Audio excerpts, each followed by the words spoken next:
Hello everyone, मैं ममता Maheshwari social science की teacher आप सभी का स्वागत करती हूँ मेरे चैनल स्टडी कॉर्नर में। आज हम इस वीडियो में हम सोशल साइंस का जैसे सीटेट का सेकंड पेपर सोशल साइंस का होता है, आज हम वही लेने वाले हैं। और सोशल साइंस में हम शिक्षण विधियाँ जो आती हैं 15-20 क्वेश्चंस आते हैं, वो आज हम इस वीडियो में करने वाले हैं। पिछली वीडियो में भी मैंने शिक्षण विद्या पर एक वीडियो डाला था जिसमें हमने 2011 का सीटेट का पेपर में सोशल साइंस की शिक्षण विधियाँ की थी। आज हम इस वीडियो में 2011 और 12 की पेपर में जो भी शिक्षण विधियाँ आई है सामाजिक विज्ञान सोशल साइंस से संबंधित, वो हम इस वीडियो में करने वाले हैं। तो सभी ध्यान से वीडियो को सुनना, लाइक करना और शेयर और सब्सक्राइब करना, ताकि आपको अच्छे से समझ में आ सके और बार बार सुनते रहने से वो टॉपिक हमें याद हो जाएंगे। तो चलते हैं, वीडियो स्टार्ट करते हैं। क्वेश्चन नंबर 12 है 12, लेखकों द्वारा अभिव्यक्त NCERT की इतिहास की पाठ्य पुस्तक के शीर्षक हमारे अतीत के बारे में निम्नलिखित में से कौन सा कथन सही है। तो इसका फर्स्ट पॉइंट होगा, ये पड़ोसी देशों के अतीत के बारे में है। पॉइंट नंबर 2, ये केवल राजाओं और रानियों के समय के बारे में बात नहीं करता। पॉइंट नंबर 3, ये किसान और शिल्पकारों जैसे कई समूह या समुदायों के योगदान को बताने की कोशिश करता। पॉइंट नंबर 4, यह इस विचार पर बल देता है कि भारत का केवल एक अतीत ही नहीं बल्कि अनेक अतीत हैं। तो इसका आंसर क्या सही हो सकता है, आप लोग सोचिए, इसका आंसर कौन सा सही हो सकता है। पॉइंट नंबर 1, ये पड़ोसी देशों के अतीत के बारे में है। ये पड़ोसी देशों के अतीत के बारे में है। ये पड़ोसी देशों के अतीत के बारे में बताता, तो इसका फर्स्ट पॉइंट सही होगा। क्वेश्चन नंबर 13 है, नीचे दिए गया प्रश्न पाठ के अंत में आओ चर्चा करें शीर्षक के अंतर्गत दिया गया है। आपके विचार में साधारण पुरुष तथा स्त्री अपने कार्यों का विवरण सामान्यतया क्यों नहीं रखते। तो इस प्रश्न को पूछने की सार्थकता क्या है, क्यों इस तरह के प्रश्न सोशल साइंस में पूछे गए हैं, वो आपको बताना है। तो पॉइंट नंबर 1 है इसका, इस प्रकार के प्रश्न अनुमान लगाने को प्रोत्साहित करते हैं, इसलिए इन्हें नहीं देना चाहिए। पॉइंट नंबर 2, साधारण स्त्री पुरुष साधारण जीवन जीते हैं, उनके पास ऐसा कुछ मान या महत्वपूर्ण या सार्थक नहीं था जिसके बारे में वे लिखते। पॉइंट नंबर 3, यह अच्छा है कि चर्चा प्रारंभ की जाए और विद्यार्थी अपने तर्क प्रस्तुत करें। पॉइंट नंबर 4, वे प्रश्न जिनके तयशुदा उत्तर नहीं है उन्हें नहीं दिया जाना चाहिए, क्योंकि ये प्रश्न विद्यार्थियों को भ्रमित करेंगे। तो इस क्वेश्चन नंबर 13 का आंसर सही होगा। पॉइंट नंबर 3, यह अच्छा है कि चर्चा प्रारंभ की जाए और विद्यार्थी अपने तर्क प्रस्तुत करें। पॉइंट नंबर 3 इसका सही आंसर होगा। अब हम पेपर लेंगे 2012 जनवरी का, जिसका क्वेश्चन नंबर 14 है हमारा, मौसम और जलवायु की संकल्पना पढ़ाते समय सबसे उपयुक्त गतिविधि कौन सी होगी जिससे विद्यार्थी मौसम के विभिन्न प्रकार के तत्वों को समझ सके। तो इसका फर्स्ट पॉइंट है, उन्हें मौसम के तत्वों के प्रतीक या संकेत का चित्र बनाने के लिए कहना। पॉइंट नंबर 2, नोटबुक में मौसम से जुड़े प्रश्नों के उत्तर लिखना। पॉइंट नंबर 3, मौसम के तत्वों पर आधारित शिक्षक द्वारा उपलब्ध कराए गए कार्य पत्रक वर्कशीट को हल करना। पॉइंट नंबर 4, समाचार पत्र से लगातार 5 दिनों के मौसम की रिपोर्ट को एकत्र करना और उन्हें अपनी नोटबुक में चिपकाना। तो इस क्वेश्चन नंबर 14 का आंसर सही होगा 4 कि हम बच्चों से कई बार अपने स्कूल्स में ये करवाते हैं कि 5 दिन की मौसम की रिपोर्ट तैयार करिए और अपनी नोटबुक में उसे चिपकाइए। तो क्वेश्चन नंबर 14 का 4 ही राइट आंसर होगा कि समाचार पत्र से लगातार 5 दिनों के मौसम की रिपोर्ट को एकत्र करना और उन्हें अपनी नोटबुक में चिपकाना। क्वेश्चन नंबर 15, सामाजिक विज्ञानों की शिक्षण में बच्चों के संवेग बहुत आसानी से उजागर होते हैं, शब्दों से नहीं बल्कि दृश्यों और आवाजों से। इसके शिक्षण का कौन सा तरीका अधिक प्रभावी है? तो इसमें कौन सा आवाजों से? बहुत आवाजों से, यहाँ पे बहुत है और आवाजों से इसके शिक्षण का कौन सा तरीका सबसे अधिक प्रभावी होगा? पॉइंट नंबर 1, क्षेत्रण भ्रमण या और सर्वेक्षण। पॉइंट नंबर 2, कक्षीय चर्चा। पॉइंट नंबर 3, परियोजना पद्धति। पॉइंट नंबर 4, व्याख्या पद्धति। तो हम सामाजिक विज्ञान में अगर बच्चों को बाहर घुमाने लेके जाएं और वहाँ पे हम तरह तरह की बच्चों को चीज़ें मतलब प्राचीन समय की वस्तुएं दिखाएं, वर्तमान समय की वस्तुएं दिखाएं या अंग्रेजों के समय काल का जो चित्र था वह दिखाएं, तो उन्हें ज़्यादा जल्दी से समझ में आ सकता है। तो इसका पॉइंट नंबर 1 आंसर सही होगा क्वेश्चन नंबर 15 का कि क्षेत्र भ्रमण और सर्वेक्षण, ये पॉइंट नंबर 1 इसका सही आंसर हो जाएगा। क्वेश्चन नंबर 2, गरीबी को बढ़ाते समय कौन सी व्यू रचना सबसे ज्यादा उचित होगी? पॉइंट नंबर 1, वाद विवाद और चर्चाओं में विद्यार्थियों को शामिल करना।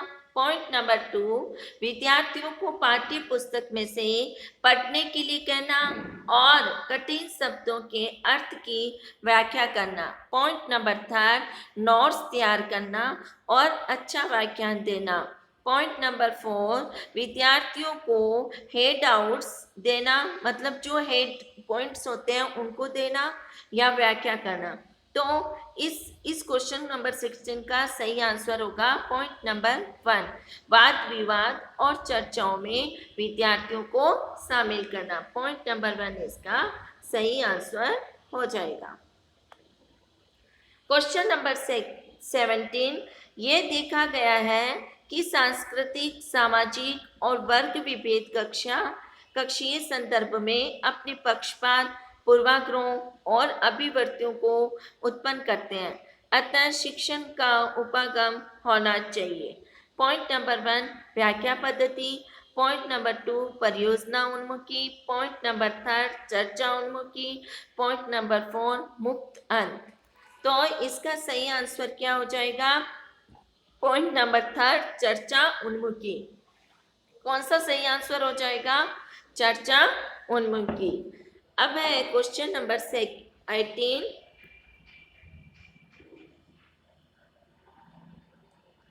क्वेश्चन नंबर 18, पाठ्य पुस्तक में वर्णित किसी समुदाय विशेष के लिए संवेदनशील मुद्दे को पढ़ाते समय। पॉइंट नंबर 1, शिक्षक को सभी विद्यार्थियों की गरिमा का सम्मान करते हुए संकल्पना का संवेदनशील और पूर्ण निष्ठा के साथ व्याख्यायित करना चाहिए। पॉइंट नंबर 2, शिक्षक को विद्यार्थियों से कहना चाहिए कि वे इन पर पुस्तकालय में या घर पर नोट्स बनाएं। पॉइंट नंबर 3, शिक्षक को पाठ्य पुस्तक का सम्मान करना चाहिए और तथ्यों को उसी प्रकार व्याख्यायित करना चाहिए जैसे दिया गया है। पॉइंट नंबर 4, शिक्षक को सक्षम अधिकारियों को लिखना चाहिए कि वे पाठ्यचर्या में ऐसे विवादास्पद प्रकरण को हटा दें। तो इसका सही आंसर क्या हो सकता है, आप सभी सोच के अपने कमेंट बॉक्स में भी लिखिए। और मैं आपको बताती हूँ, इसका सही आंसर होगा शिक्षक को सभी विद्यार्थियों की गरिमा का सम्मान करते हुए संकल्पना का संवेदनशील और पूर्ण निष्ठा के साथ व्याख्यानित करना चाहिए। क्वेश्चन नंबर 19, प्रश्न उत्तर तकनीकी सामाजिक विज्ञान शिक्षण में काफी प्रभावी हो सकती है क्योंकि यह डैश को सुनिश्चित करती है। तो पॉइंट नंबर 1, परीक्षा को बेहतर तरीके से करने संबंधी विद्यार्थी की योग्यता। पॉइंट नंबर 2, विद्यार्थियों द्वारा अच्छी तैयारी के साथ कक्षा में आना। पॉइंट नंबर 3, अधिक अनुशासित कक्षा। पॉइंट नंबर 4, शिक्षार्थियों द्वारा सक्रिय सहभागिता। तो इसका इस क्वेश्चन नंबर 19 का पॉइंट नंबर 4 आपका सही आंसर है कि शिक्षार्थियों द्वारा सक्रिय भागीदारी। और प्रश्न उत्तर तकनीकी की जन्मदाता कौन है, सुकरात है। क्वेश्चन नंबर 20, अब मीडिया को देश के साथ निकटता संबंधी के कारण स्वतंत्र नहीं माना जाता है। मतलब क्वेश्चन नंबर 20 है आपका, अब मीडिया को देश के साथ निकटता संबंधी के कारण स्वतंत्र नहीं माना जाता है। तो इसका फर्स्ट पॉइंट है गैर सरकारी संस्थाओं, सेकंड पॉइंट नागरिक समाज, थर्ड पॉइंट सरकारी एजेंसियां, फोर्थ पॉइंट व्यापारिक घरानों। तो इसका सही आंसर होगा क्वेश्चन नंबर 20 का व्यापारिक घरानों। क्वेश्चन नंबर सेकंड, सी के जानू एक बहुत प्रतिष्ठित है। सी डॉट के जानू एक बहुत प्रतिष्ठित है। तो इसका पॉइंट नंबर 1 है पटकथा के लेकर। पॉइंट नंबर 2 मानव विज्ञानी। पॉइंट नंबर 3 आदिवासी कार्यकर्ता। Point number 4 पर्यावरणविद। तो इसका सही आंसर होगा आदिवासी कार्यकर्ता। क्वेश्चन नंबर 22, एक प्रशिक्षणार्थी द्वारा शिक्षार्थी इस प्रकार एक अनुदेशात्मक उद्देश्य लिखती है, विद्यार्थी लोकतंत्र का अर्थ समझने योग्य हो पाएंगे। यह उद्देश्य किस क्षेत्र में आता है। हम क्वेश्चन वापस रिपीट करते हैं कि एक शिक्षक प्रशिक्षणार्थी इस प्रकार एक अनुदेशात्मक उद्देश्य लिखती है कि विद्यार्थी लोकतंत्र का अर्थ समझने योग्य हो पाएंगे। यह उद्देश्य किस क्षेत्र में आता है। पॉइंट नंबर 1 विश्लेषण में, पॉइंट नंबर 2 कौशल में, पॉइंट नंबर 3 संश्लेषण में, पॉइंट नंबर 4 बोधन में। तो इसका सही आंसर होगा बोधन, क्योंकि जो भी हम समझाते हैं वो बोधन के अंतर्गत आता है। क्वेश्चन नंबर 23, सामाजिक और राजनीतिक जीवन पाठ्य पुस्तक बच्चों के संसार के प्रति कक्षा शिक्षा को संदर्भित करने के लिए निम्नलिखित में से किस पद्धति का उपयोग करता है। तो पॉइंट नंबर 1 है वे इस संदर्भ में किए गए अनेक सर्वेक्षण के निष्कर्षों का उदाहरण देती है। पॉइंट नंबर 2, वे ध्यान भंग होने से बचने के लिए कम तस्वीरों को सम्मिलित करती है। पॉइंट नंबर 3, वे चतुराई से भारतीय व्यक्तियों के सामाजिक और राजनीतिक जीवन को सम्मिश्रित करती है। पॉइंट नंबर 4, वे ग्रामीण और शहरी उदाहरणों के सम्मिश्रण के अनेक केस अध्ययों एवं वर्णनों का प्रयोग करती है। तो क्वेश्चन नंबर 23 का आंसर होगा और 4 पॉइंट आंसर होगा कि वे ग्रामीण और शहरी उदाहरणों के सम्मिश्रण के अन्य केस अध्यायों एवं वर्णनों का प्रयोग करती है। सामाजिक और राजनीतिक जीवन वाली बुक। क्वेश्चन नंबर 24, पुस्तक सामाजिक एवं राजनीतिक जीवन का सेकंड भाग अन्य पद्धतियों के साथ साथ निम्नलिखित में से कौन सी मूल्यांकन पद्धति का समर्थन करती है। इसका पॉइंट नंबर 1 होगा सूचना प्रौद्योगिकी कंप्यूटर द्वारा मूल्यांकन। पॉइंट नंबर 2 लिखित परीक्षाएं। पॉइंट नंबर 3 खुली पुस्तकों द्वारा अभ्यास हल करना। पॉइंट नंबर 4 निजी साक्षात्कार। तो इसका सही आंसर कौन सा हो सकता है? पॉइंट नंबर 3 खुली पुस्तकों द्वारा अभ्यास हल करवाना। पॉइंट नंबर 3 खुली पुस्तकों द्वारा अभ्यास हल करवाना। अब है हमारा क्वेश्चन नंबर 25। क्वेश्चन नंबर 25 है शिक्षा बिना बोझ के 1993 यानी कि 1993 ये अनुशासित करता है कि सामाजिक विज्ञान में अधिगम को पॉइंट नंबर 1 व्यवसाय के लिए प्रासंगिक कुशलताओं का विकास करना चाहिए। पॉइंट नंबर 2 विकासात्मक मुद्दों को उद्घाटित करने के लिए ज्ञान विश्वसनीय रूपरेखा का लगातार अनुपालन करना चाहिए। पॉइंट नंबर 3 महत्वपूर्ण सूचनाओं के संचारण करने में सहायता करनी चाहिए। पॉइंट नंबर 4 सामाजिक राजनीतिक वास्तविकताओं का विश्लेषण करने हेतु संकल्पनाओं और योग्यताओं के विकास को बढ़ावा देना चाहिए। तो इसका पॉइंट नंबर 4 सही आंसर होगा कि सामाजिक और राजनीतिक वास्तविकताओं का विश्लेषण करने हेतु संकल्पनाओं और योग्यताओं के विकास को बढ़ावा देना चाहिए। क्वेश्चन नंबर 26 बाल केंद्रित शिक्षा शास्त्र है। पॉइंट नंबर 1 बच्चों के अनुभवों उनके विचारों और उनकी सक्रिय सहभागिता को प्राथमिकता देना।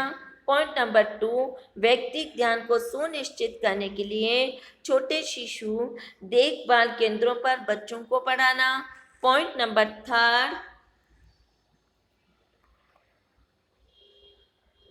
बच्चों को इच्छानुसार शिक्षण देना। पॉइंट नंबर 4 शिक्षक बच्चों के गोल घेरे के बीच में खड़ा होकर संकल्पनाओं को स्पष्ट करता है। तो क्वेश्चन नंबर 2 का सही आंसर पॉइंट नंबर 1 होगा। पॉइंट नंबर 1 क्या है? बच्चों के अनुभव उनके विचारों और उनकी सक्रिय सहभागिता को प्राथमिकता देना। उनकी सक्रिय सहभागिता को प्राथमिकता देना। ये आपके क्वेश्चन नंबर 2 का आंसर सही होगा। क्वेश्चन नंबर 26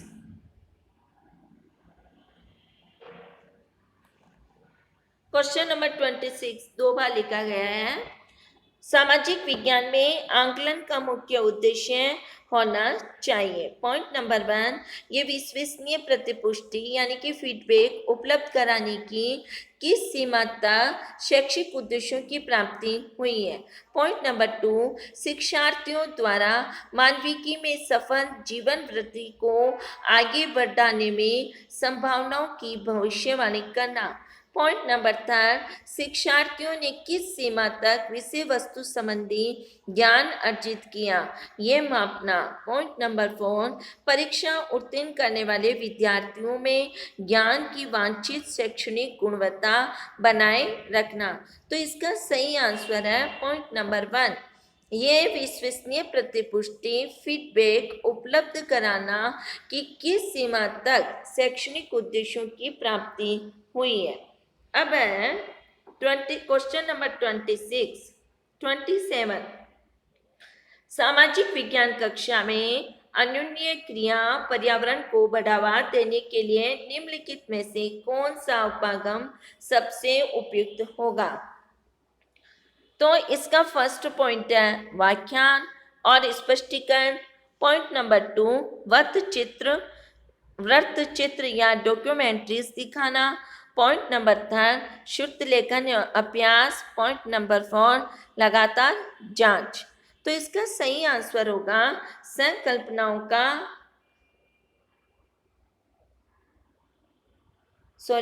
इसका सही आंसर फर्स्ट पॉइंट होगा व्याख्यान और स्पष्टीकरण। क्वेश्चन नंबर 27 का सही आंसर है व्याख्यान और स्पष्टीकरण। क्वेश्चन नंबर 28, निम्नलिखित में से कौन सा मौखिक तर्कणा से संबंधित है? पॉइंट नंबर 1, संकल्पनाओं का तत्काल अनुप्रयोग एवं वाक्य विस्तार। और पॉइंट नंबर 2, चरणबद्ध प्रक्रिया एलोगिरिथम का वर्णन करना। पॉइंट नंबर 3, समकक्ष व्यक्तियों का अनुकरण। पॉइंट नंबर 4, शब्दों का जोर से उच्चारण करते हुए लेख लिखना।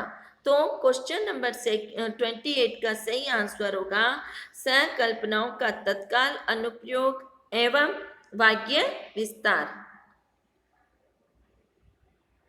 अनुप्रयोग एवं वाक्य विस्तार। क्वेश्चन नंबर 29, सहयोगी अधिगम की प्रक्रिया को बढ़ावा देने के लिए शिक्षक को dash dash dash. Point number 1, कक्षा में समरूपी योग्यता समूह में विभाजित करना चाहिए। पॉइंट नंबर 2, प्रत्येक विद्यार्थी को व्यक्तिगत दत्त कार्य देना चाहिए। पॉइंट नंबर 3, सामूहिक परियोजना कार्य देना चाहिए। पॉइंट नंबर 4, वाद विवाद और चर्चाओं में विद्यार्थियों को शामिल करना चाहिए। तो क्वेश्चन नंबर 29 का सही आंसर होगा सामूहिक परियोजना कार्य देना चाहिए, यानी कि पॉइंट नंबर 3 आपका सही आंसर हो जाएगा।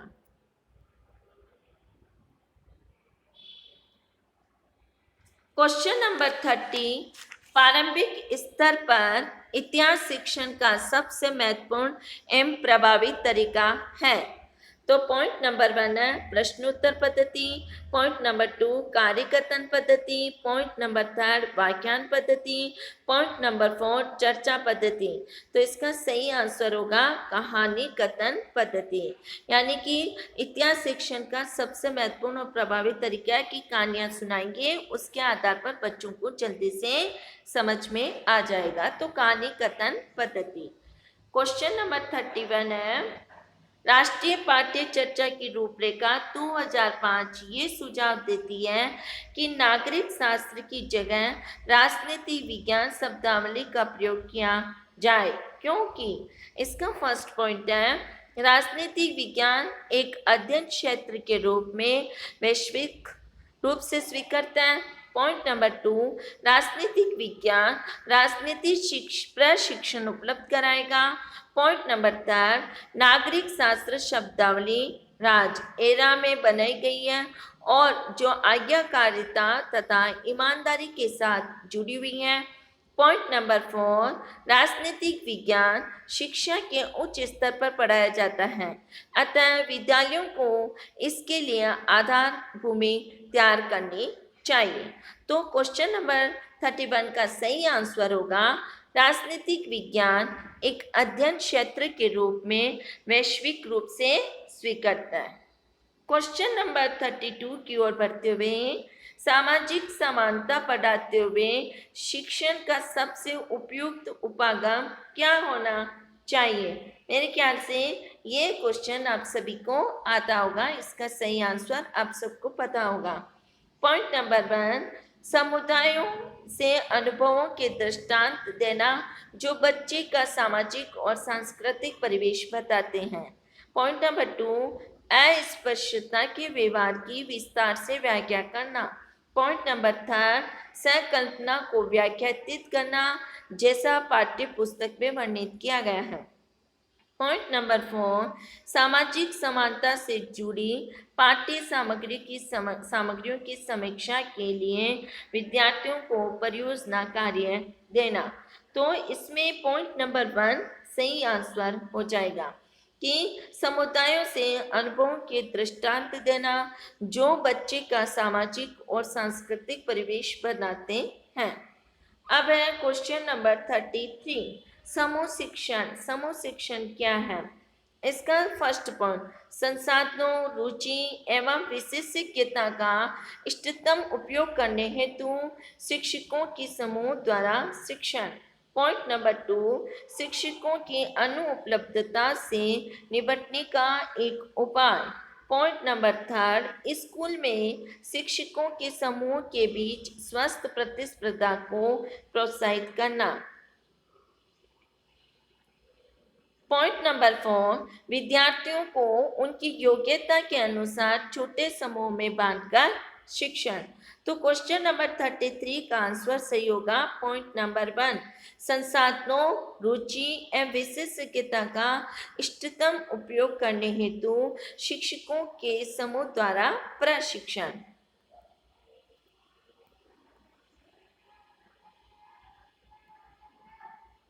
क्वेश्चन नंबर 34, जो आपके 2011 में भी ये क्वेश्चन आए हुए हैं।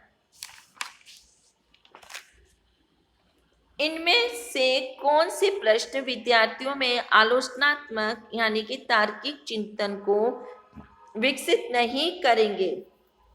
तो पॉइंट नंबर 1, बंदर, उत्तर वाले प्रश्न, बंद, उत्तर वाले प्रश्न, मुक्त उत्तर वाले प्रश्न, अन्वेषणात्मक प्रोबिंग प्रश्न और अभिसारी प्रश्न। तो इसमें से आलोचनात्मक तार्किक चिंतन को विकसित नहीं करेंगे। मुक्त उत्तर वाले प्रश्न करते हैं, अभिसारी भी करते हैं, अन्वेषणात्मक में करते हैं। ये बंदर उत्तर वाले प्रश्न कौन से होते हैं, वो नहीं तार्किक करेंगे। क्वेश्चन नंबर 35, कक्षा में लैंगिक भूमिका के बारे में चर्चा करते हुए आप किस बात पर बल देंगे? पॉइंट नंबर 1, स्त्री और पुरुषों के लिए भिन्न व्यवसाय। पॉइंट नंबर 2, चूंकि लड़के आगे जाकर अपने परिवार के लिए धन अर्जन करेंगे, अतः उन्हें विद्यालय जाना चाहिए। पॉइंट नंबर 3, समाज में व्याप्त लैंगिक रूढ़िबद्धता को सार्थक रूप में संबोधित करने की आवश्यकता। पॉइंट नंबर 4, घरेलू कामों को उत्पादक कार्यों के रूप में नहीं देखा जाना चाहिए। तो क्वेश्चन नंबर 35 का सही आंसर पॉइंट नंबर 3 होगा कि समाज में व्याप्त लैंगिक रूढ़िबद्धता को सार्थक रूप में संबोधित करने की आवश्यकता। क्वेश्चन नंबर 36, एनसीईआरटी की सामाजिक और राजनीतिक जीवन पाठ्य पुस्तक का उपागम है।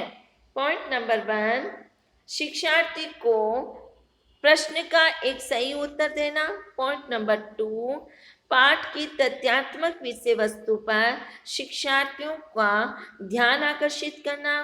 पॉइंट नंबर 3, अवधारणाओं का उपसंहार करने के लिए परिभाषाओं का प्रयोग करना। पॉइंट नंबर 4, अवधारणाओं को स्पष्ट करने के लिए केस अध्ययनों और कथाओं का प्रयोग। तो इसमें पॉइंट नंबर 4 सही आंसर होगा क्वेश्चन नंबर 36 का कि अवधारणाओं को स्पष्ट करने के लिए केस अध्यायों और कथाओं का प्रयोग करना। और भी बहुत सारे प्रश्न आए थे ऐसे संबंधित, जिसमें भी आपको अवधारणा लिख जाए या केस अध्ययन दिख जाए या कथाएं दिख जाए, क्षेत्र प्रमाण दिख जाए, वो आंसर सही होता है। क्वेश्चन नंबर 37, निम्नलिखित में से कौन सा प्रश्न विद्यार्थियों के आलोचनात्मक यानी तार्किक चिंतन कौशल को विकसित करने में मदद करेगा? तो इसका फर्स्ट पॉइंट है, सभी संक्रामक रोग जल जनित होते हैं, सत्य अथवा असत्य बताइए। पॉइंट नंबर 2, महिलाओं के कार्य पर दुगुना बोझ पर टिप्पणी कीजिए। पॉइंट नंबर 3, प्रदूषण को नियंत्रित करने के लिए सरकार द्वारा किए जाने वाले 2 उपायों को लिखिए। पॉइंट नंबर 4, भारतीय स्वास्थ्य और भारतीय शिक्षा में सरकार की क्या भूमिका है? तो क्वेश्चन नंबर 37 का सही आंसर होगा पॉइंट नंबर 2, महिलाओं के कार्य पर दुगुना बोझ पर टिप्पणी कीजिए। अब हम क्वेश्चन नंबर 38 लेते हैं जो 2012 से संबंधित है।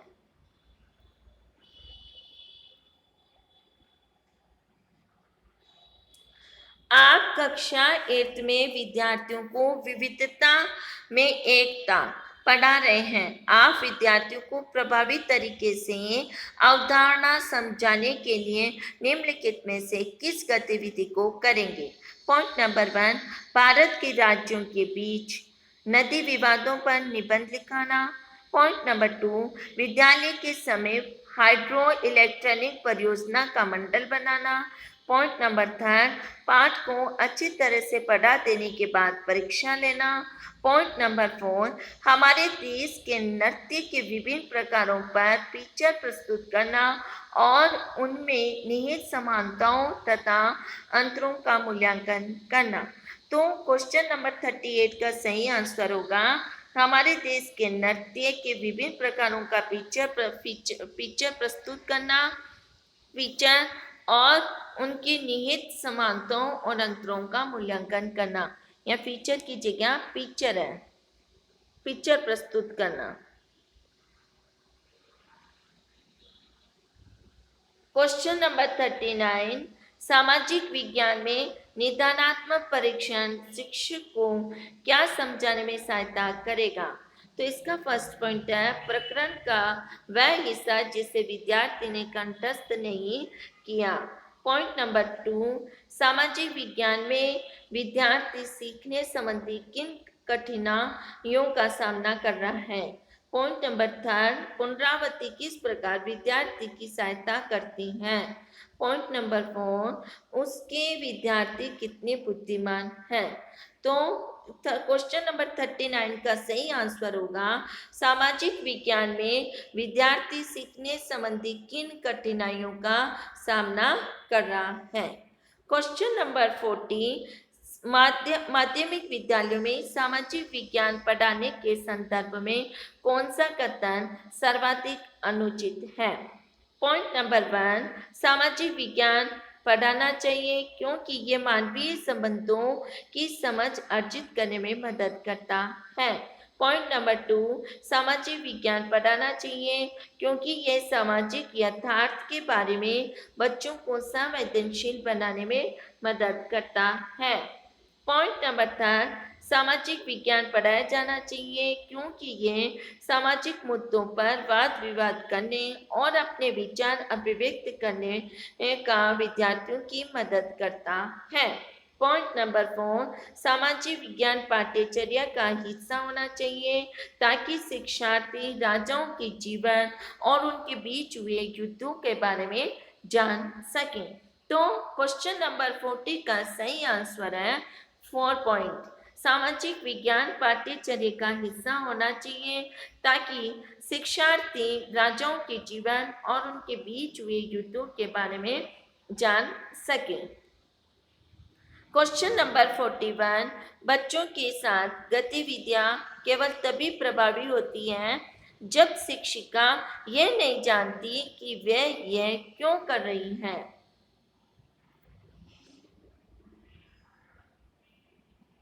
इसका क्वेश्चन नंबर 41 है बच्चों के साथ गतिविधियां केवल तभी प्रभावी होती हैं जब टेस्ट है। इसका फर्स्ट पॉइंट, शिक्षिका ये नहीं जानती कि वे ये क्यों कर रही है। पॉइंट नंबर 2, शिक्षिका उन्हें अपनी पाठ्य योजना को पूरा करने के लिए करवाती है। पॉइंट नंबर 3, शिक्षिका गतिविधि आधारित अधिगम के लिए अपने प्रधानाचार्य के आदेश को पूरा करने हेतु दिखावा के लिए करती हैं। पॉइंट नंबर 4, उसका विश्वास है कि गतिविधि आधारित शिक्षा बच्चों को अवधारणा समझने में मदद करती है। तो क्वेश्चन नंबर 41 का सही आंसर होगा 4 पॉइंट सही आंसर होगा कि शिक्षिका का विश्वास है, यानी कि उसका विश्वास है कि गतिविधि आधारित शिक्षा बच्चों को अवधारणा समझने में मदद करती है। क्वेश्चन नंबर 42, निम्नलिखित में से कौन सा सामाजिक विज्ञान अनुदेशात्मक प्रक्रिया का हिस्सा नहीं होना चाहिए?